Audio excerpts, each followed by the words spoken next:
Quand on a eu 50 ans, toutes les deux, on a eu à peu près la même expérience dans nos entreprises. C'est-à-dire qu'on a passé 50 ans, on était des femmes de plus de 50 ans, on a senti qu'on n'était plus personnel sur lequel on allait investir, qu'on allait pouvoir se développer, qu'on allait plutôt nous mettre sur des voies de garage. On a senti qu'on arrivait un petit peu à un horizon un petit peu bouché. J'ai postulé sur un job, j'ai passé les entretiens, je sors en tête de liste, mais j'ai pas le job. Et l'âge semble quand même être la raison principale du fait que ce job m'est pas donné. Maintenant, notre projet de partir au Canada, on n'a qu'à le réactiver. Et c'est comme ça qu'on a eu envie et qu'on est parti à un peu plus de 50 ans au Canada. Tout quitter à 53 ans pour recommencer au Canada. Céline et Valérie l'ont fait. Elles avaient de belles carrières en France. Mais à 53 ans, elles ont osé repartir de zéro en famille, de l'autre côté de l'Atlantique. Direction le Canada, un pays où l'âge n'est pas un frein, où seul compte l'envie d'entreprendre et de se réinventer. Elles nous racontent ce qui les a poussées à sauter le pas, leur retour sur les bancs d'HEC Montréal et comment elles ont repris une entreprise en plaçant la bienveillance et la performance au cœur du management. Ce que j'ai adoré chez elles, leur audace sans calcul, leur énergie contagieuse et cette envie de prouver qu'il n'est jamais trop tard pour tout recommencer. Bonjour Valérie, bonjour Céline. Je suis absolument ravie de vous recevoir pour cette nouvelle émission. Bonjour Mathilde, moi aussi je suis ravie d'être là. Bonjour Mathilde, c'est un plaisir d'être ici. C'est trop sympa de se retrouver. Est-ce que vous voulez bien commencer par vous présenter, nous dire quelques mots sur vous pour que les spectateurs, les auditeurs puissent mieux vous connaître? Alors moi je m'appelle Céline, j'ai 58 ans depuis très peu de temps, puisque mon anniversaire était il y a 3 jours. J'ai fait une grande carrière en France pendant une trentaine d'années, et il y a 4 ans, je suis partie vivre avec Valérie, qui est mon épouse. Nous sommes partis vivre au Canada. Et ça fait 4 ans que nous vivons au Canada. Canon, vous allez nous raconter tout ça, j'ai trop hâte. Donc vous avez compris que je suis la moitié, donc je suis Valérie. Moi j'ai fait une carrière dans les TI, donc chez un grand éditeur qu'on ne nommera pas. Et donc on a 3 enfants, je pense que ça Céline ne l'a pas dit. Donc on vous parlera un petit peu de notre vie et de nos ados aussi qui sont avec nous au Canada. Est-ce que vous pouvez me dire pourquoi est-ce que vous avez été d'accord, pourquoi est-ce que vous avez envie de témoigner dans ce média Noldy? Alors moi, quand j'ai vu ta publication, Mathilde, sur LinkedIn qui disait l'annonce que tu montais ce média, j'ai voulu te faire part de la différence entre la France et le Canada, et que aujourd'hui au Canada, le côté senior, on le sent pas, il n'existe pas. Et donc je t'ai contacté en disant on pourrait échanger, je voudrais essayer de t'expliquer c'est quoi les différences qu'on ressent. Et puis de là, on a discuté, tu nous as proposé de faire cette interview, on était de passage pour un salon en France et on s'est dit banco, on y va. Franchement, je suis ravie et c'est vrai que c'est un axe auquel je n'avais pas pensé puisque l'entreprise est toute nouvelle. C'est effectivement comment est-ce que sont vécus les éventuels stéréotypes dans les autres pays. Et vous allez nous expliquer qu'effectivement au Canada, c'est un espèce de non-sujet. Et je trouve que c'est vraiment canon et qu'on peut probablement s'inspirer de beaucoup de choses. Qu'est-ce qui fait que vous êtes parti? Qu'est-ce qui fait que vous avez eu envie de changer? Alors, on a toujours eu un peu dans la tête, au fond de nous, l'envie un peu d'aventure, de s'expatrier. Le Canada a souvent été un pays évoqué comme expatriation. Et puis, on a eu surtout, quand on a eu 50 ans, toutes les deux, on a eu à peu près la même expérience dans nos entreprises. C'est-à-dire qu'on a passé 50 ans, on était des femmes de plus de 50 ans, on a senti qu'on n'était plus personnel sur lequel on allait investir, qu'on allait pouvoir se développer, qu'on allait plutôt nous mettre sur des voies de garage. On a senti qu'on arrivait un petit peu à un horizon un petit peu bouché. On appelle ça le plafond de verre, je crois. Je crois que c'est un nom. Et puis là, on avait 2 solutions. La première, c'est de dire, on reste. Donc voilà, on reste, on attend 10 ans, 12 ans, la retraite. Alors peut-être 14 ans, parce qu'avec ça se décale. Là. Et puis on courbe les chines, on touche son salaire, et puis on se dit on trouve son plaisir ailleurs qu'au travail. Donc c'était une option. Hein. Et puis il y avait la deuxième option qui est de dire non, ça va pas, il me reste au moins encore 10, 12, 14 années à faire, et j'ai encore envie de m'éclater, de me développer. Et donc on a préféré prendre l'option, on négocie notre départ, on part, et puis on part pour une nouvelle aventure. Donc, et comme c'est arrivé toutes les deux à peu près en même temps, à ce moment où on a décidé de partir, de quitter nos entreprises, on s'est dit, maintenant, notre projet de partir au Canada, on n'a qu'à le réactiver. Et c'est comme ça qu'on a eu envie et qu'on est parti à un peu plus de 50 ans au Canada. Et toi, Valérie, c'est quoi ton expérience? Je pense que c'est assez similaire, et Céline l'a bien résumé. On était arrivé à des points où On aurait pu continuer à se battre, mais on avait l'impression de se battre contre des murs où on n'arrivait plus à avancer. Moi, mon expérience, à la fin, j'ai postulé sur un job, j'ai passé les entretiens, je sors en tête de liste, mais j'ai pas le job. Et l'âge semble quand même être la raison principale du fait que ce job m'est pas donné. Et je pense que quand on regarde et qu'on tourne un peu, qu'on regarde un peu autour de nous, c'est le cas de beaucoup de gens. Donc après, soit on se dit, on courbe les chines, comme dit Céline, on trouve d'autres intérêts. Soit on se dit on a encore envie de faire plein de choses professionnellement, et puis là, on prend la tangente, et puis je pense qu'on va se développer ailleurs. Voilà. Donc après, ça a été le Canada, parce qu'on y pensait depuis longtemps. Puis je pense c'est vraiment un pays qui nous attirait. Et puis une aventure d'expatriation nous attirait aussi. Donc voilà. Après, je pense qu'on n'a jamais pensé une seule seconde à se dire, mais est-ce que c'est possible à notre âge ? Donc ça n'a jamais été un enjeu. Et l'image que vous renvoyez vos proches, vos amis, vos familles, quand vous leur avez dit que vous alliez maintenant concrètement partir, c'était quoi les réactions ? On ne peut pas dire qu'on a été encouragés. Moi, je sais que en particulier ma mère, elle était vent debout contre ce projet. En disant, mais qu'est-ce que vous allez faire là-bas ? Pourquoi vous ne restez pas là ? Vous avez un bon job. Ils ne comprenaient absolument pas notre projet. Nos amis, ils étaient partagés entre quand même, vous êtes couillus. Hein, pour utiliser une expression pas très jolie. Mais je ne sais pas si je ferais la même chose, quand même à votre âge, etc. Donc, personne ne nous a vraiment encouragés. Nous, je pense qu'on n'a pas écouté. On était persuadés que c'était possible. Je n'ai pas posé trop de questions. On n'a pas trop réfléchi non plus. On n'est pas parti non plus tête baissée. Ouais. Ce n'est pas non plus quelque chose qu'on a... On n'a pas creusé tout ce qui allait nous arriver. Et à la rigueur, heureusement, c'est comme ça on découvre au fur et à mesure. Et puis, on est quand même allé au bout de l'aventure. Et pourtant, on commencé ce projet juste avant le Covid et on l'a finalisé en plein Covid. On aurait très bien pu, à un moment donné, se lever, se dire, mince, finalement, on est un peu dingue, on va rester en France, parce que le Covid, ça a quand même été un grand bouleversement un peu partout dans le monde. Et jamais on se l'est dit, d'ailleurs. Jamais on a arrêté le projet en se disant, mais est-ce qu'on est sûr qu'on veut le faire ? Dans la partie où on avait lancé le projet, vous avez été jusqu'au bout. On est allé jusqu'au bout. Waouh. Et comment se sont passés vos premiers mois au Canada ? Qu'est-ce que vous aviez en tête au départ quand vous êtes parti ? On avait en tête de la nouveauté. Donc, ce qu'on a vraiment trouvé, parce que je pense que quand on arrive dans un nouveau pays, tout est merveilleux et tout est nouveau, et tout est une expérience nouvelle. Donc, on a l'impression de vivre des choses extraordinaires à chaque fois. L'arrivée, on peut pas non plus dire que c'était fabuleux puisqu'on arrive en plein Covid. Donc avec les confinements. À l'arrivée, déjà, on est confiné 15 jours, on ne peut pas sortir, on ne peut même pas aller faire l'épicerie. Et puis après, on est un peu comme ici, donc restaurant fermé, confiné, déconfiné, donc avec l'impossibilité de rentrer en France. Le début est... on se dit, tiens, comment ça se passe en France, comment ça se passe ici, et puis on essaye d'avancer, et puis de trouver ses marques au milieu de ce Covid où tout est un petit peu incertain. Et puis avec, j'allais dire, 3 ados sous le bras que vous avez quand même déracinés, un instant qui n'est pas forcément évident, ou en tout cas qui paraît pas évident. Comment est-ce que vous avez géré ça ? Alors, ils étaient inscrits au lycée français au Canada. Ils ont raté la rentrée scolaire puisqu'on n'a pas pu faire le move au bon moment à cause du Covid où les frontières étaient fermées. Donc, ils sont arrivés, la rentrée scolaire était déjà débutée. Donc, pour eux, c'est vrai que c'était difficile. Très vite, ils se sont retrouvés de toute façon à distance puisque le lycée était fermé, donc les cours étaient à distance. Donc, les 6 premiers mois ont effectivement été assez difficiles pour les enfants, pas pour les 2 plus petits. Sachant que le plus grand, lui, il était aussi à l'université à Ottawa, mais à distance aussi. Et il ne pouvait pas nous voir d'ailleurs, puisqu'on ne pouvait pas changer de province. Donc, lui restait côté Ottawa. Après, je pense que ça les a aussi construits.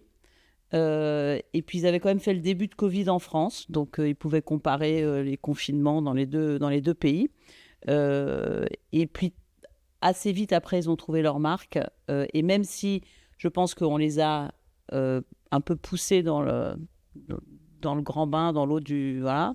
Ils ont fini par très vite apprendre à nager. Voilà. Donc, je pense que c'est un petit peu... Et aujourd'hui, Si on regarde nos 3 enfants, et surtout les deux ados avec lesquels on est parti, parce que le premier était déjà parti faire son université au Canada avant nous, ils sont plutôt super heureux. Et je pense que c'est une chance qu'on leur a donnée aussi au niveau scolaire pour pouvoir s'épanouir au Canada. Non, mais c'est une chance de dingue, mais je me permets d'insister dessus, puisque souvent, les gens se disent « Ah, mais c'est top ce qu'ils ont fait, mais ils sont jeunes, leurs enfants sont jeunes, ou nos enfants, ils sont ados, c'est trop tard, ils pourraient pas, ils ont leurs copains, ils ont leurs copines, ils sont hyper ancrés. » Mais vous l'avez fait. Et même si ça a été délicat, franchement, vous l'avez fait au moment du Covid, donc c'est même plus délicat, c'est super délicat.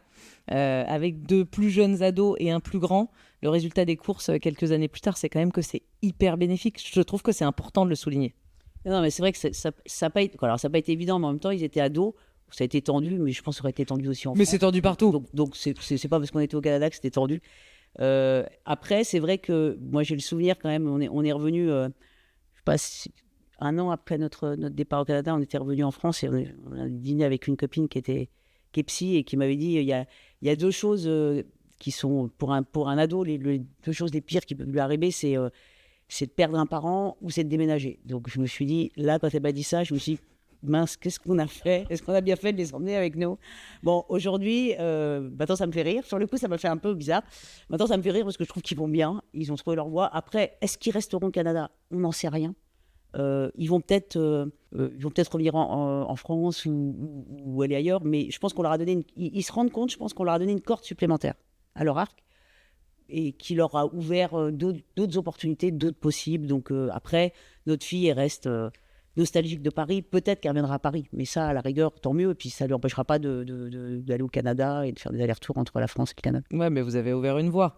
Exactement. Et ils en feront bien ce qu'ils voudront. C'est génial. Et du coup, quand vous êtes arrivés, donc les enfants à distance, la reprise de leur scolarité, et vous, du coup, professionnellement, c'était quoi vos plans? Valérie est arrivée avec un job qu'elle avait d'ailleurs, là on parlera, elle avait d'ailleurs commencé en France, puisque comme avec le Covid, on avait retardé notre départ. Donc, décalage horaire, pour le bonjour. Canada en France au début. Ça, c'est sympa. Donc Valérie, elle bossait. Moi, je faisais un peu la logistique et puis je cherchais du boulot. Donc, c'était pas évident d'ailleurs, parce que on a l'impression qu'on vient avec nos 30 ans d'expérience. Les Canadiens, ils s'en foutent, alors complètement. Si on n'a pas une expérience canadienne, c'est pas évident d'ouvrir les portes. Donc je faisais des petites missions, bon, je rencontrais beaucoup de gens quand même, j'avais un peu de réseau. Et puis Valérie, rapidement son job là, elle en a eu marre, mais je vais te laisser en parler. J'avais pas forcément la volonté de partir avec un job, mais Céline me dit on est quand même un peu dingue, donc pour partir il va falloir au niveau de l'immigration avoir des papiers qui font que ça simplifie les choses. Donc moi je veux pas qu'on parte avec un permis d'études donc il faudrait un permis de travail. Donc pour avoir un permis de travail il fallait trouver un job. Donc je suis allée aux Journées du Québec à l'hôtel à Paris, là dans un hôtel et puis j'ai pris un job de développement commercial dans une petite start-up de TI de Montréal. Donc que tu as trouvé facilement? Un entretien, un job. Et puis j'ai commencé au mois d'avril. Donc normalement je devais commencer en présentiel, sauf qu'on était bloqué en confinement à Paris. Donc j'ai commencé d'abord à distance et puis en arrivant au Canada au mois de septembre, donc j'ai continué à distance puisque on n'avait pas le droit non plus d'aller au bureau. Et puis j'ai quitté ce job au mois de janvier-février. Et là une autre étape est passée. Donc là, on s'est dit avec Céline, on va monter quelque chose, où on va racheter une entreprise, donc on s'est intéressé à plein de choses. J'allais dire, comment est née l'idée de professionnellement aussi s'épanouir ensemble? C'est le fait de s'être lancé dans un nouveau challenge, s'être déraciné, du coup se connaître mieux, le côté partnering, comment c'est venu? En fait, Valérie, sur ce job, t'es partie parce qu'ils ont commencé, ça commençait à devenir un peu toxique, et puis moi, on en a discuté toutes les deux, puis on s'est dit on n'est pas venu au Canada pour revivre des expériences toxiques, donc on a préféré arrêter tout de suite. Puis on s'est dit pour pas vivre d'expériences toxiques, on a qu'à vivre notre projet à nous. C'est un peu été ça le point de départ. Et puis je pense que le fait d'avoir cassé un peu déjà tout, on avait déjà tout cassé, donc on a eu envie on a eu vachement envie de reconstruire ensemble, donc on a tout essayé, je crois. Donc on a réfléchi à des idées de création de boîtes. On a regardé les franchises aussi qui étaient à racheter, parce qu'il y a beaucoup, beaucoup de franchises au Québec. En tout cas, le Québec et le Canada, c'est des pays où il y a beaucoup, beaucoup de franchises. Donc, on a pas mal regardé ça aussi. Et puis, on a regardé les entreprises à racheter. Donc, ça nous a pris quand même, on a bien travaillé 1 an et demi. Avant qu'on concrétise notre achat d'entreprise, on a eu à peu près 1 an et demi de prospection, de projet, au moins 1 an de prospection, puis après de négociation de l'entreprise. Comment, j'allais dire, pendant ces 1 an et demi, comment est-ce que vous vous êtes préparé pour construire, capter les bons projets, se préparer à cette forme d'entrepreneuriat au Canada? Alors, on s'est fait un petit peu accompagner par une start-up française qui accueille des immigrants, qui cherche des sociétés à racheter, qui présentent des franchises, qui sont des Français qui aident d'autres Français au Canada. Moi, je suis retournée sur les bancs d'école, donc à HEC Montréal, pour faire un certificat en gestion d'entreprise. Donc, ce qui permettait aussi de donner un petit peu des cordes locales, je dirais, qui sont propres au pays. Et puis, de régler aussi un problème d'immigration, puisque du coup, c'était bien beau d'être venu avec ce permis pour l'entreprise, mais c'était un permis fermé. Donc, à partir du moment où j'avais démissionné, j'avais plus de statut légal au Canada. Et ça, c'est quand même un des éléments. On est quand même immigrant dans un pays, donc on est quand même sujet à l'immigration, où on pense que ça peut être simple. C'est quand même pas si simple que ça. Ça génère quand même un peu de stress, non? Voilà, quand on est une famille de 5, je pense qu'on a fait une vingtaine de permis, entre les permis d'études des enfants, parce que quand ils changent de classe, on refait. Enfin, donc, on a fait. Et donc, moi, je suis retournée sur les bancs de l'école. T'as aimé retourner sur les bancs de l'école? J'ai adoré. Donc, 1 an et demi quasiment. Donc, c'est énorme, 1 an et demi. Certificat, gestion d'entreprise, c'était très sympa en mode hybride. Donc, on pouvait choisir soit des cours à distance, soit des cours en présentiel. Donc, le premier semestre, j'avais fait que à distance. De toute façon, c'était encore fin de Covid. Et puis après, je me dis non, je vais quand même essayer les cours en présentiel. Mais je me suis dit, c'est vrai qu'à distance, on ne se rend pas trop compte, même si on a des travaux d'équipe, on se rend compte qu'il y a des gens qui sont aussi des noldis, mais pas que. Et puis quand on arrive en présentiel, on se dit, on va arriver dans ce building là d'HEC, et puis on va voir que des gamins, que des étudiants. Mais non, il y a un vrai mélange des deux. Donc les cours étaient plutôt le soir et le week-end, donc pour des gens qui travaillaient. Donc il y avait, je pense que... J'étais pas la plus vieille, ça c'est sûr. Voilà. En tout cas, tu te sentais bien et vous étiez bien mélangés. Voilà, il y avait un très très bon mélange. Et puis même quand les travaux qu'il y avait à faire en groupe, tu vois, pareil, ça se mélangeait. Il y avait pas, c'était des gens qui travaillaient, qui retournaient aux études, donc qui faisaient même un certificat en parfois 2 ans, 3 ans. Donc ils l'allongeaient, donc ils prenaient moins de cours que moi, ce que j'avais pu prendre pour être en temps plein. Et il s'éclatait aussi, quoi. Donc non, c'était une super expérience. Et ça t'a été utile? J'allais dire concrètement, ça vous a été utile pour la mise en place? Oui, ça nous a surtout été utile sur la partie ressources humaines, puisque le code du travail, les choses sont très très différentes. Donc là-dessus, ça a été utile. Après, il y a beaucoup de cours sur le marketing. Bon, un petit peu moins. La logistique, forcément, vu le business qu'on a racheté, là, ça n'a pas du tout été utile. Mais tout ce qui est ressources humaines, ça a été très utile. Et on l'a mis en application après, quand on a racheté l'entreprise, puisqu'on a eu un départ. Un congédiement. Voilà, un congédiement, tout à fait. Important, exactement. Ces mots québécois qu'on aime. Il y a aussi la partie finance aussi qui nous aide. Ça m'a permis de faire un petit rappel de mes cours d'école de commerce d'il y a 30 ans. J'imagine. Évaluer un peu. Ça m'a aidé dans les évaluations de l'entreprise. Je faisais les cours un peu en parallèle avec Valérie quand elle était à distance. Donc la finance, je l'ai révisée avec elle.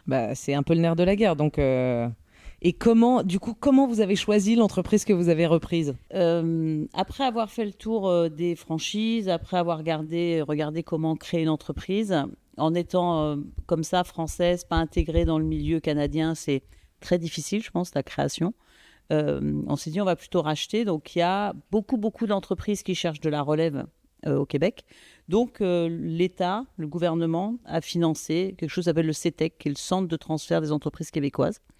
Et là, il y a un catalogue. Donc, on s'inscrit, on présente son profil. Après, on a un conseiller qui, lui, par rapport au catalogue qui existe d'entreprises qui sont à vendre, va nous permettre de les identifier. Donc, ensuite, on signe des NDA. On a regardé 4-5 entreprises, je pense.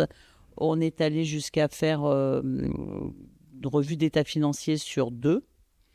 Et puis à un moment, c'est devenu... Alors la première entreprise, elle était dans le monde de la décoration. Donc c'était un importateur, un grossiste en petits objets de décoration. Donc c'est quand même... Ce qui est assez loin de nos compétences. Mais pourquoi pas. Mais qui était plutôt intéressant. Et puis, c'était au moment où il commençait à y avoir beaucoup de tensions sur les transferts en bateau. Donc, des taxes qui étaient mises sur ce qui était importé de Chine. Enfin, bon, il y a eu des éléments qui nous ont un petit peu troublés et qui nous ont arrêtés dans cet élan. Et puis ensuite, on nous a présenté une entreprise où il y avait déjà quelqu'un qui était sur l'entreprise, donc on nous en a parlé, mais en nous disant vous ne pouvez pas encore négocier, rentrer en relation avec le cédant. Et cette entreprise, elle était pile poil pour nous. C'était du contenu, de la TI, puisque c'est un studio multimédia qui fait des capsules de e-learning, donc c'était vraiment pour nous. Et puis donc on a réussi à rentrer en contact avec le cédant. Et puis là, après, ça a avancé assez vite. Comment c'était, du coup, les premiers moments ça y est, vous êtes concrètement toutes les deux à la tête de l'entreprise, qui tourne déjà, qui a des employés. Comment ça se passe dans les premiers temps ? C'était assez excitant. J'étais quand même super contente. Après, assez rapidement, on a déchanté parce qu'il y a un des collaborateurs clés qui s'est pas vu travailler avec nous et qui l'a signifié de manière un peu violente. Donc, ok. Ça a été un peu... Un petit cadeau d'accueil. Voilà, c'était un petit cadeau d'accueil. Donc, lui, il l'a signifié de manière violente. Nous, on a eu une réaction assez rapide, c'est-à-dire qu'on l'a congédié en 24 heures. Quoi. C'est les avantages du Canada par rapport à la France, c'est qu'on peut aller vite. Puis, on ne voulait pas... non, puis si ça devient toxique pour tout le monde, voilà, il y a un moment... On viendra chez l'entreprise, si on le garde, là, on va passer trop d'énergie sur ça. Donc, ça a quand même été un gros dossier, mais ça nous a un petit peu refroidi, je veux dire. Ouais, et puis ça peut fragiliser aussi dans ces temps-là. Après, on a été, je sais pas, on était plutôt excités par le projet. On a trouvé d'autres collaborateurs très, très ouverts quand même. Ceux qui étaient les autres, à part celui-là, ça s'est bien passé. Et puis, on a pris nos marques. Ça nous a pas pris trop de temps de prendre nos marques. Parce qu'il fallait qu'on apprenne aussi à travailler ensemble. Bah ouais, mais alors, ça m'intéresse particulièrement. On pensait qu'on était complémentaires. Je dirais que théoriquement, sur le papier, on est complémentaires de par nos parcours professionnels, de par nos formations. Elle est ingénieure, j'ai fait une école de commerce. Elle a fait des ventes, j'ai fait du marketing. J'ai fait de la finance, elle a fait plutôt de l'innovation. On a plein de Sur le papier, c'est très bien. Sur le papier, ça marche très bien, mais après, dans la réalité, on ne sait jamais si ça fonctionne. Il a fallu qu'on apprenne à fonctionner ensemble. Je pense que ça n'a pas été très compliqué, mais bon, il faut quand même se régler.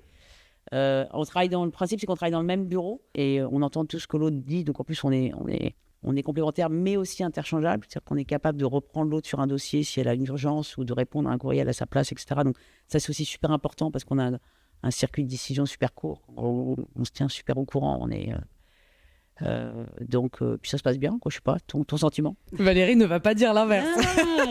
Ça se passe super bien. Et avant, quand on avait chacun notre job, le soir, on se racontait notre journée. Toi, tu as fait ça, moi, j'ai fait ça, et puis voilà. Et puis, moi, je suis capable de citer des collègues de Céline, et Céline, pareil, donc on se racontait. Et maintenant, le fait d'avoir travaillé toute la journée, le soir, on parle d'autre chose. Alors ça, c'est bien. Et ça, je trouve ça génial parce qu'on fait vraiment une coupure entre on travaille, on est sur... voilà. Et puis après, quand tu arrives le soir, on va plutôt parler d'actualité, on va parler de potes, on va parler de loisirs qu'on veut faire, mais on n'est plus en train de se... C'est bon, on n'a pas à se raconter la journée, on l'a vécu ensemble. Et ça, je trouve que c'est super bénéfique. Et ça, c'était, j'allais dire, vous l'avez mis en place dès le départ ou au début, il y a l'espèce d'excitation, on découvre, donc à 22h, je repars sur tel sujet, ou assez vite, vous avez réussi à cloisonner les deux, ce que je trouve génial. Assez vite, je pense. Assez vite. Alors après, le Canada, c'est quand même, ils ont des heures de travail qui sont un rythme de travail qui est très différent de ce qui existe ici en France. Donc, les équipes commencent entre 8h et 9h et finissent entre 16h et 17h. Donc, j'aime ce rythme. Donc, ce qui veut dire qu'ils ont aussi des activités après, surtout, pas l'hiver parce qu'il fait nuit, mais l'été. Donc, nous, à 18h, si on se pose des questions, qu'on est encore au bureau, de toute façon, il n'y a plus personne. Donc, il y a un moment, au début, quand on ne maîtrisait pas et qu'on avait quand même besoin des équipes pour comprendre il n'y a plus personne, donc tu vas faire autre chose, tu vas faire de la cuisine et puis tu reverras le lendemain matin ce qui se passe. Donc non, assez vite on a cloisonné. J'ai l'impression qu'ici en France, quand on part en vacances, on part en vacances pour se reposer de nos mois qu'on vient de passer. Là-bas ils ont moins de vacances, mais ça se comprend parce qu'à la rigueur, en vacances tu n'as pas besoin de te reposer, tu peux te reposer toute l'année, tu peux te reposer les fins de semaine, personne ne travaille. Alors, on ne dit pas les week-ends, on dit les fins de semaine. Personne ne travaille les fins de semaine. Et personne ne travaille le soir, ne fait pas d'overtime. C'est pas... Oui, il n'y a pas un espèce de côté je reste tard, donc c'est bien vu. La culture est complètement différente. Oui. Donc, on a un Français là, qui nous a rejoint il n'y a pas longtemps. Et puis, notre directrice artistique disait, mais il faut lui dire au petit Français là, que ce n'est pas la peine qu'il reste jusqu'à ce que je parte. Parce que moi, comme j'arrive à 10h le matin, je pars plus tard le soir. Mais lui, il ne faut pas. Parce que sinon, il va faire vraiment beaucoup trop d'heures. Donc effectivement, c'est une culture qui est très, très différente. Ouais, et puis qui est très saine. Et c'est vrai qu'en France, il peut y avoir parfois cette idée de travailler un dingue pendant la semaine. Et donc, je suis un peu pressurisée de tous les côtés parce que j'essaye de donner le meilleur de moi-même. Et donc, le week-end, je suis un peu exsangue et je me repose. Et les vacances, c'est peut-être pas le plus sain. Et cette idée, du coup, d'entreprendre, de reprendre une entreprise, vous l'avez réalisée au Canada. Est-ce qu'en France, c'est quelque chose que vous aviez déjà eu en tête ? Non, pas vraiment en fait. On a l'impression que... alors, je pense qu'il y a deux choses. Il y a le fait que peut-être qu'en France, c'est plus compliqué, que administrativement, qu'il y a plus ça nous paraît être quelque chose de plus compliqué à faire. Et puis surtout, quand on arrive dans un autre pays, ça a été le cas pour nous au Canada, on a l'impression qu'on n'a pas de barrière, que tout est possible. C'est comme si on devient un peu naïf et on peut ouvrir toutes les portes. Et donc, je pense que l'effet des deux fait que... En France, on n'a jamais envisagé de reprendre une entreprise. Parce que vous aviez des super carrières, que vous étiez bien installé, que ça se développait. Et puis qu'on ne pensait pas obligatoirement que c'était possible. En tout cas, ça c'est pas rentré à un moment donné dans notre... Et là, c'est vrai qu'au Canada, à un moment donné, on n'avait pas de job. Donc on regarde tout. On a fait un 360. Donc tout est possible, quoi. Il n'y a rien de... On ne s'est fermé aucune porte. Et quel conseil, du coup, j'allais dire, vous auriez envie de donner à ceux qui peut-être ne se sont même pas posé la question d'aller vivre dans un autre pays ou de se lancer dans un projet qui peut paraître fou ? Rétrospectivement, qu'est-ce que vous aimeriez leur dire ? Ne pas réfléchir. Non, mais c'est-à-dire que si on a une envie d'y aller, quoi, et de pas de penser... Si on essaye de trop préparer les choses, en essayant de dire, oui, mais si ça arrive, qu'est-ce que je vais faire ? Si ça arrive... À un moment donné, on ne fait plus rien, quoi. Donc, il faut à un moment donné... Il faut suivre son instinct, faut dire j'ai envie, j'y vais, puis il faut avancer, quoi. Faut y aller avec son cœur et se dire c'est ce dont j'ai envie, c'est ça qui me ferait du bien, je m'imaginerais bien là-dedans, et ne pas regarder ce que renvoie la société, ne pas regarder ce que nous renvoient peut-être même les amis, et pas trop réfléchir. Parce que je pense que si on réfléchit trop, avec des si, on mettrait Paris en bouteille, là, mais on va... Donc, quelque part, ça va freiner. Donc, après, il ne faut pas non plus être une tête brûlée et se dire, tout n'est peut-être pas possible, mais surtout, ne pas avoir le poids de la société qui dit « Ah, mais à ton âge !» Mais non, mais à notre âge, et so what ? Je pense qu'il n'y a pas... et ça, c'est ce qu'on... c'est aussi la différence de ce qu'on ressent au Canada, c'est que au Canada, il y a une inclusivité qui est exemplaire, je dirais. Et puis, alors, l'âge, personne ne ressent le fait qu'on a un certain âge ou pas un certain âge. Ça, c'est vrai aussi pour nous. On est quand même une famille homoparentale, donc c'est aussi quelque chose où on se sent beaucoup plus inclus au Canada qu'on ne pouvait l'être ici en France. Les enfants aussi, c'est-à-dire que les enfants, pour eux, je me souviens de notre grand, quand il était au début à l'université, et puis il dit je me présentais mes parents, je parlais de vous à un copain, etc., ou à son roommate, machin. Je dis, et donc, tu lui as dit que tu avais deux mamans ? Ah oui, mais c'est pas un sujet ici. Voilà. Et je pense que ça, alors que quand il était au collège en France, en plus c'était au moment du débat pour le mariage pour tous, c'était plus délicat pour lui. Il rasait les murs, le pauvre. Enfin, donc, et c'est pas quelque chose qui pouvait exprimer. Il se sentait pas bien vis-à-vis de ça. Il se sentait de la pression.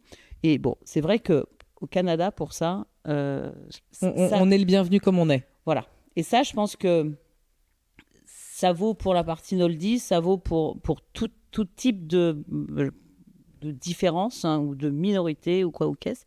Et c'est très, très, très agréable. Et je pense que ça encourage aussi le fait d'aller de l'avant. Mais après, ça ne veut pas dire qu'en France, on ne peut pas y aller. Il suffit juste de se dire, fermons-nous et n'écoutons pas le français qui peut être un peu râleur, là, et donc l'ami qui va te râler dans l'oreille, de dire oh, mais t'es sûr, mais faut pas. Bah, non. Je pense que quand on sent quelque chose, faut y aller. Faut oser. Ça, c'est top. Et franchement, vous en êtes un super exemple. J'ai envie de vous poser une autre question à chacune. Quelle est la qualité qui t'a le plus servi pendant ta carrière ? Que ce soit dans ta carrière en France, que ce soit depuis quelques années dans la reprise d'entreprise au Canada. Je pense que je suis très à l'écoute. Je pense que c'est le sens de l'écoute. Je pense que ça m'a servi beaucoup dans ma carrière, aussi après. Je pense que c'est vraiment ça qui... Ouais, je pense que c'est cette qualité-là. Il vient d'où, ce sens de l'écoute ? Je suis née avec. T'es née avec ? Non, puis je pense que c'est des choses que j'aime bien ce que les autres peuvent apporter, et c'est ce que j'ai aussi développé. Donc, je pense que c'est important. Je pense que pour avancer, pour faire des choses, de savoir bien écouter ce qui se passe autour de... Même si je dis qu'il ne faut pas réfléchir, il faut quand même écouter ce qui se passe. Et puis ça a sans doute été, j'allais dire, très instrumental quand vous êtes arrivé, puisque tu l'as aussi dit tout à l'heure, on est arrivé, alors certes on ne s'est pas posé beaucoup de questions et c'est un plus, mais tu as capté les codes, les fonctionnements, sans doute dans des micro-détails, mais qui font aussi la différence. Oui, bah, c'est vrai que quand tu arrives dans un pays étranger, parce que le Canada, il y a souvent le Québec, les gens disent bon, bah, c'est bon, on parle français, c'est pareil. Non, on n'est pas en France, quand on est en Amérique du Nord avec des Américains qui parlent français, même si là, en ce moment, ils sont un peu fâchés avec les États-Unis, mais on est quand même avec des codes super différents. Et c'est vrai que oui, il faut quand même écouter un peu tout ce qui se fait autour parce on voit, il y a quand même des Français qui se plantent au Québec et qui se plantent au Canada, quoi. Tout n'est pas, faut pas croire que j'arrive, tout est facile, etc. Donc il faut quand même se fondre aussi, il faut être capable de s'adapter à ce qui se fait sur place, de se mettre, de pas prendre les Québécois et les Canadiens de haut, parce que alors ça c'est vraiment l'erreur fatale que font certains Français.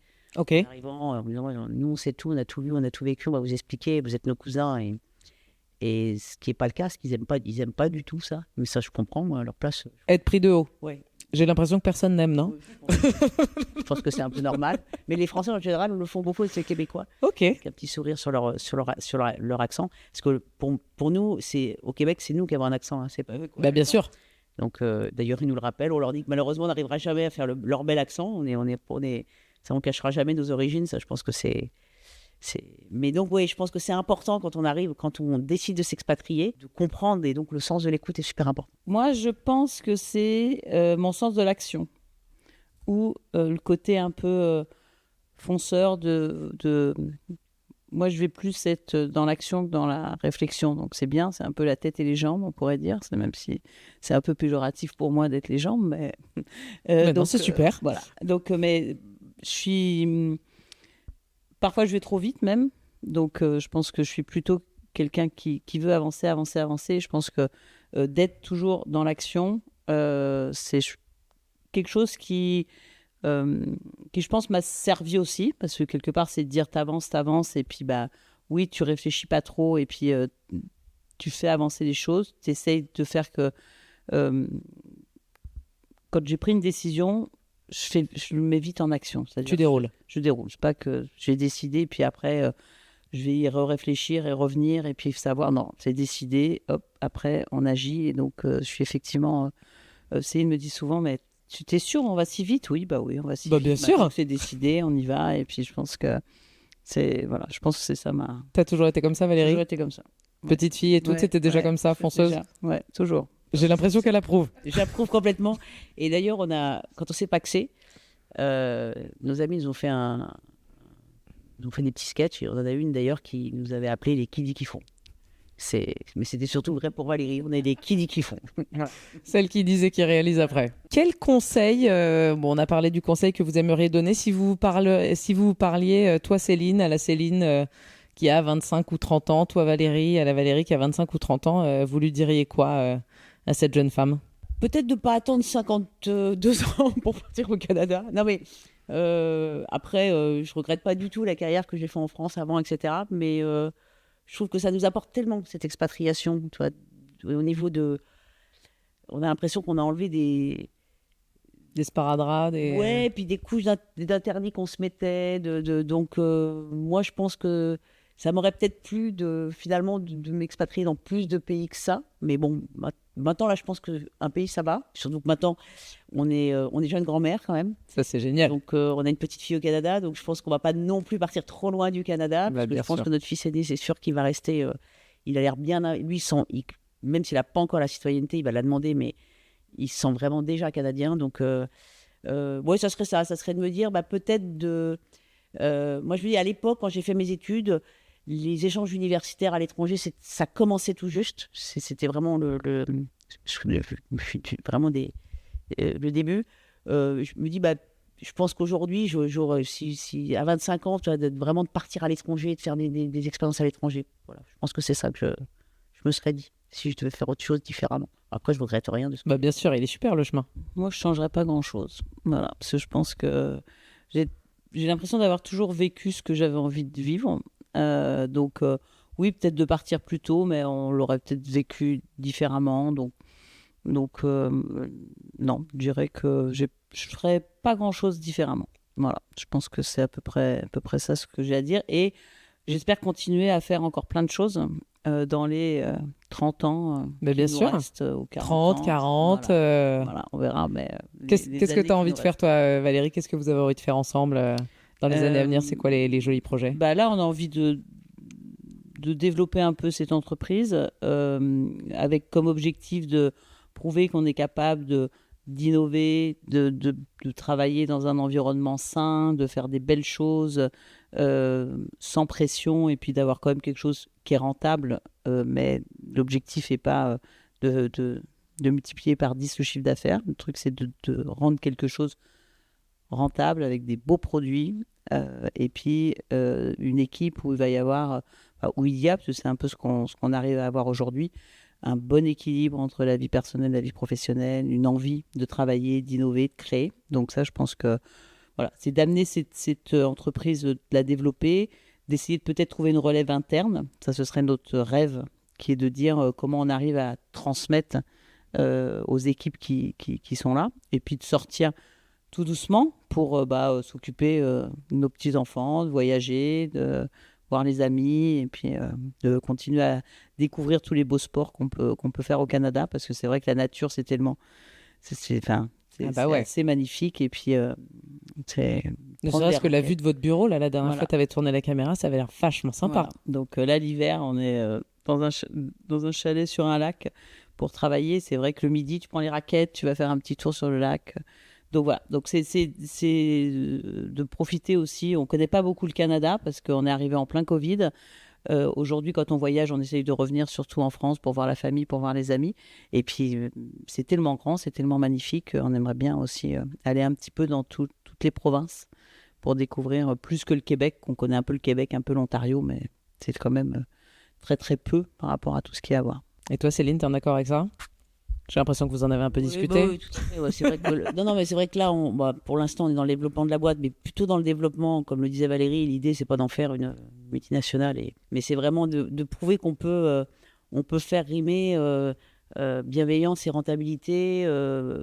C'est énorme, hein. Ouais. On n'a pas, on cherche vraiment et on essaye de construire un écosystème un petit peu où les gens sont bienveillants, qu'on travaille dans le plaisir, les collaborateurs, on les force à rien, et on veut qu'ils se développent, on veut qu'ils prennent plaisir à ce qu'ils font, on travaille sur leurs points forts, surtout leurs points faibles, on les cache sous la moquette. Non mais on cherche vraiment à faire en sorte qu'ils soient bien équilibrés, et nous on veut être comme ça aussi, c'est-à-dire qu'on ne veut pas se mettre de pression non plus, on ne leur met pas de pression, mais en même temps on arrive quand même à être rentable, et je suis persuadée qu'on peut développer des écosystèmes d'entreprise comme ça, sans être dans la course au profit absolu. Voilà. Donc c'est un peu ça qu'on essaye de construire. Ça se passe plutôt bien pour l'instant. Voilà, je trouve qu'on est plutôt content de ce qu'on arrive à faire. Et puis, effectivement, notre plus grand plaisir, ça serait de pouvoir avoir une relève interne. Parce que ça serait sympa de transmettre à des collaborateurs qui s'investissent dans l'entreprise s'ils en ont envie. Puis après, après, on aurait des projets de voyage, de profiter. Il y a plein de choses à faire. Et puis, on aura aussi les petits-enfants, donc je pense qu'on ne s'ennuiera pas. Un super programme. Faire rimer quand même rentabilité et bienveillance, en tant que toute nouvelle entrepreneuse, ça Ça m'appelle particulièrement et je trouve que c'est super chouette et rarement articulé comme ça. On parle souvent de rentabilité à l'extrême, d'optimisation des ressources. Voilà, donc merci de le dire. Je vais essayer de me l'appliquer. Vous me donnerez des tips. Voilà, on donnera des tips. Est-ce qu'il y a une citation de film que vous aimez particulièrement? Moi, j'ai une citation de film, c'est dans Alice au pays des merveilles. Oh, Si tu veux atteindre l'impossible, tu as qu'à te dire que c'est possible. cette phrase t'a marqué. Et cette phrase m'a marquée parce que je trouve que, en fait, ça veut dire que rien n'est impossible. C'est juste nos schémas on se dit que que c'est impossible, mais si on décide que ça devient possible, on va pouvoir y arriver. Donc voilà. Je trouve que c'est une belle phrase pour dire on peut tout faire. Ça fait hyper longtemps que j'ai pas regardé Alice au pays des merveilles, mais je vais m'y remettre. Moi, j'irais dans l'auberge espagnole avec une phrase qui est une citation qui serait « La destination n'est pas importante, mais le chemin pour y parcourir est la clé. » Voilà, c'est ça qui est important. C'est le chemin qu'on prend et puis la destination finale, à la rigueur, c'est un détail. Ça me parle. Et puis pour revenir sur le sujet des entrepreneurs, souvent les gens créent en se disant je vais revendre, je vais faire un exit de temps. Peut-être que le plaisir, il est quand même dans le quotidien, dans ce qu'on s'offre, dans ce qu'on crée. Est-ce qu'il y a un livre dont vous avez envie de parler? Ouais, alors moi, je suis restée un grand enfant dans l'âme, donc je vais dire Le Petit Prince. Voilà, donc je pense que ça, je trouve ça sympa. Moi, il y a un livre que j'ai, un de mes livres préférés, c'est la saga de science-fiction de Dan Simmons, qui est Hyperion Endymion. Ok. Je sais pas si tu Non, j'avoue que je ne connais pas, mais du coup, c'est très intéressant. Et c'est une saga en 4 tomes. Chaque tome doit faire 1000 pages. Donc, quand tu te plonges là-dedans, On se motive. Et en fait, comme moi, je suis assez fascinée. J'ai toujours aimé beaucoup la science-fiction parce que j'adore cette création d'univers de zéro. C'est-à-dire que je trouve que l'imagination d'un auteur pour créer un univers de bande dessinée, j'aime aussi beaucoup Le Seigneur des Anneaux, mais j'ai beaucoup aimé le livre. Après, j'étais très déçue par les films. Je pense que quand on a aimé les livres et qu'on se les a imaginés dans la tête, on est toujours déçu par les films. Mais je trouve que Hyperion Endymion, c'est une saga qui imagine des mondes. On a une espèce de personnage qui traverse des mondes. C'est super puissant. Et quand on lit ces livres, on a l'impression de voyager. Moi, franchement, je recommande. Je suis très fascinée par tout ce qui est aventure, voyage, etc., conquête. Et je trouve que voilà, ces livres sont un vrai voyage et c'est génial. Trop Je bien. conseille. Ok. Il faut avoir du temps un peu devant soi. Ouais, mais le temps, ça peut se trouver. Si vous pouviez organiser un dîner, ou devrais-je dire un souper, avec les personnes de votre choix, vous auriez envie d'inviter qui à votre super souper? Vous pouvez avoir chacune votre table. Ouais. Non, on va faire une table commune. Moi, j'inviterais Simone Veil. Encore plus en ce moment, je pense, avec le recul Oh oui. de droit de la femme, je dirais, dans le monde. Et puis, en étant au Canada, la gastronomie nous manque un petit peu quand même. Donc, je sais pas, je prendrais bien un Pierre Hermé pour me faire rêver sur les pâtisseries. Donc, à la table. Mais je pense que Céline, elle a des jeunes là, qui pourraient aussi aller bien avec... Céline, tu veux qui? Bah moi, j'aimerais beaucoup inviter Violette d'Orange parce que je suis un peu fan en fait. J'adore. Je suis ce Vendée Globe. Je suis souvent, mais là, je le suis vraiment particulièrement à cause d'elle parce que je trouve que c'est super ce qu'elle fait. Je trouve que c'est quand ils partent comme ça, tout seuls sur leur bateau. C'est d'une émotion. Moi, je trouve que c'est voilà, ça va. Donc j'aimerais bien qu'elle vienne me raconter. J'aimerais bien aussi qu'on rigole un peu, donc j'aurais bien proposé à Florence Foresti de nous rejoindre pour qu'on rigole un peu. Et puis il y en a un que j'aime beaucoup, c'est Thomas Pesquet, parce que bon, il a quand même été dans les étoiles et je trouve ça sympa. Donc si on pourrait se faire un dîner sympa comme ça, Trop bien. hein, on serait bien, hein. Tu vas te dire? Ouais. Non. Ouais, il a de la gueule, votre dîner. Avant de conclure, est-ce qu'il y a quelque chose que vous n'avez pas dit, que vous avez envie de dire, une question que je ne vous ai pas posée, ou le mot de la fin? Qu'est-ce que vous avez envie d'ajouter? Encore une fois, je pense ne pas trop réfléchir, penser que tout est possible. Je pense que c'est voir le verre à moitié plein, d'être positif. Je pense que ça permet d'aller plus loin. Et je crois que c'est super important. Et nous, ce qu'on a ressenti au Canada, où on a vu que toutes ces barrières sont parties, ont disparu, c'est une partie dans notre tête, c'est une partie effectivement qui est liée au pays, mais c'est aussi une partie dans notre tête. Donc je pense que même en France, même en se disant il y a plein de choses, mais si déjà mentalement on se dit oui c'est possible, oui il faut oser, oui y aller et on va y arriver, je pense qu'on a déjà fait une bonne partie du chemin et je pense que ce serait le conseil pour les Noldi parce que l'âge ne compte pas. Je pense que, et au contraire, je pense que si à partir du moment où on reste en bonne santé, qu'on a des envies, mais on a la vie devant nous, quoi. Je pense que c'est un petit peu ça que je pourrais te dire comme. Non, puis je pense que le projet entrepreneurial, je pense que c'est pas quelque chose qu'on a en tête obligatoirement, mais je pense que c'est un super projet à tous les âges. Et d'ailleurs, j'avais lu une statistique qui disait que souvent les créateurs d'entreprises qui créent des entreprises qui marchent ont plus de 50 ans. Je pense que le fait d'avoir de l'expérience et de créer ou de reprendre une entreprise à cet âge-là, je pense qu'on se met toutes les conditions pour réussir et ça c'est faut vraiment l'essayer, quoi. Il faut pas se mettre un frein dans sa tête en disant ah non, l'entrepreneuriat c'est pas pour moi. Je pense que tu en es la preuve, tu montes ta boîte, nous on a repris une boîte. Je trouve que c'est quelque chose qui en plus quand on a un peu d'expérience est beaucoup plus facile et où on prend beaucoup de plaisir. C'est quand même de faire soi-même les choses, de faire soi-même, de gérer au quotidien, tout ça, l'entrepreneuriat, c'est beaucoup de plaisir. Ah ouais, alors qu'avant, vous aviez un petit bout. Enfin, dans vos carrières, aussi belles soient-elles. Hein. L'entrepreneuriat, il faut l'oser aussi en couple, en famille, entre amis. Enfin, entre amis, je sais pas. Ça, c'est peut-être à la rigueur, je sais pas. Parfois, ça fonctionne, parfois moins. Mais en tout cas, en famille, que ce soit en couple, que ce soit avec un enfant, avec un frère, une sœur. Enfin, je pense que le faire aussi pas seul, ne pas le faire seul, c'est aussi quelque chose qui est très, très positif. Et je pense que ça a de la valeur également. Donc, entrepreneuriat, une couche, la cerise sur le gâteau, en plus, en couple ou en famille. Je pense que... Oui, et puis ça rajoute aussi à votre histoire et à votre lien d'avoir cette entreprise ensemble, et je trouve ça super chouette. C'est vraiment un bonheur tous les jours. Alors de bosser ensemble et d'avancer ensemble dans l'entreprise. Et puis c'est entrepreneuriat, là, parce ce qu'on vit aujourd'hui. Moi, j'ai plus du tout le stress, plus du tout le poids que je pouvais porter sur les épaules en étant dans une grande entreprise ou ce que j'ai pu vivre en France.